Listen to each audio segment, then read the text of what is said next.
Hey folks, Pastor Jay here from Know the Truth. Welcome to our show, or as I'm now calling it, my thoughts that I record into this little device thingy where through magic and technology, Baxter can do this thing called upload that will allow you listeners to hear my beautiful voice.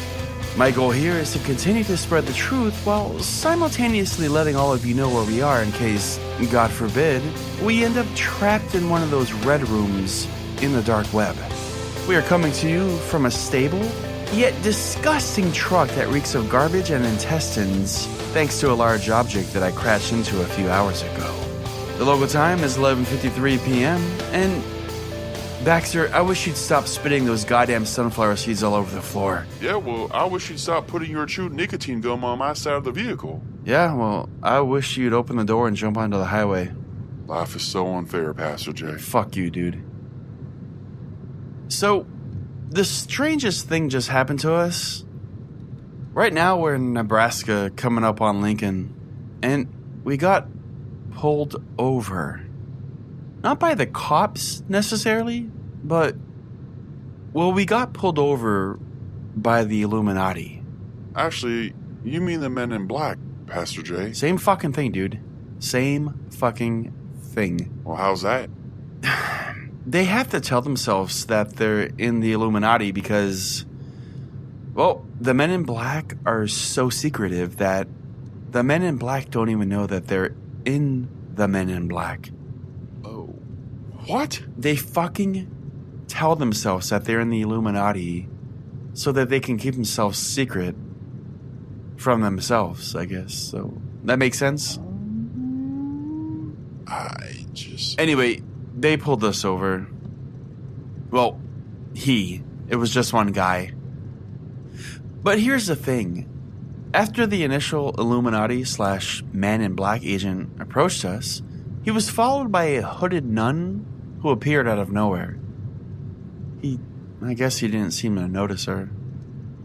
Now stay with me, folks. When I told you that the nuns stopped following us once we left Utah, I only assumed it was because we stepped outside of their jurisdiction. As you're about to find out, I couldn't have been more wrong. So, the nun stood by the Illuminati/Man in Black agent as he threw the book at me. Watch your mouth, I'm talking! Where are you from? Are you from the county or something? First of all, you disrespected me, this badge, and my department. You understand me? When I'm talking to you, shut your mouth and you listen. Obviously, your parents don't put a foot in your butt quite enough. First of all, you better learn how to speak. I'm not man, I'm not dude. I am Officer Rinieri.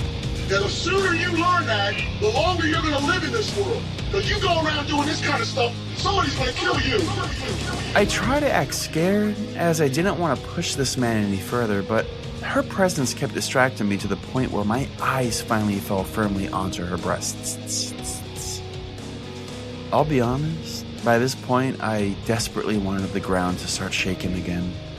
Not because I assumed nuns would come out and rescue us, but I figured it'd be a good distraction to get Baxter and I out of the situation.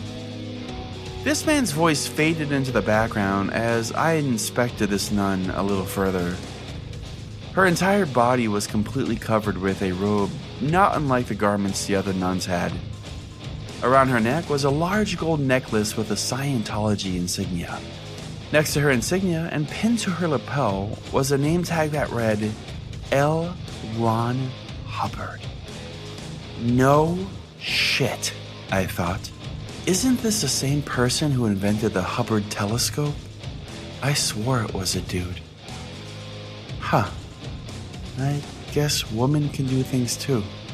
As the Illuminati/Man in Black agent continued, a ball of flames and lightning formed in the Scientologist nun's hands. Just like that, the man in front of me disappeared before my eyes. Baxter, of course, slept through all of this. See, this really sucks. Like, Baxter is a really shitty friend. What I witnessed? Oh, it's like seeing a UFO in the woods, you know? Allow me to explain. If you're by yourself and you see a UFO in the woods, who are you going to talk to about it? No one's ever going to believe you. Not ever.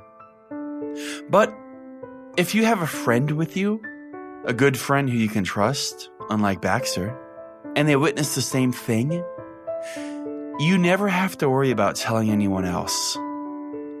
In your mind, you'll always know someone who saw what you saw. This was my UFO in the woods moment, and Baxter abandoned me. Listeners, make of that what you will. So, there I am, sitting in our truck while our sorcerer nun stood there surrounded by the mist of what used to be a man. She calmly reached up and removed the hood that was covering her face, only to reveal a face familiar to anyone who's ever watched the volleyball scene in the movie Top Gun. Tom fucking Cruise, I thought. I sort of lost my shit. There he was, my hero, disguised as a nun. Oh my God, Tom! I sort of screamed. I loved you in the volleyball scene in Top Gun. I know, he said in a whispery, smooth voice. I made that scene especially for you. That's what I keep telling everyone, I replied with a contained excitement. But Tom, why are you... My name is not Tom. He interrupted. I have achieved a new level of enlightenment. I am L. Ron Hubbard. Okay, I stammered, confused now more than ever. Shut up and just listen. He continued. You are on a very special mission. Before he could go any further, I slammed on the gas. I knew where he was going with this. The last time a man with some authority told me I was on a special anything, I ended up in a dungeon with 3 Catholic priests controlling every move I made. Fuck that. So, that's where we are, folks. In case this happens to be our last transmission, because Tom Cruise wants us dead, we finally passed Lincoln, Nebraska. If you don't hear from us again, it's probably because we don't want to talk to you anyway. As always, in a world of magic and make pretend, anything is possible. Good night, folks. Sleep easy.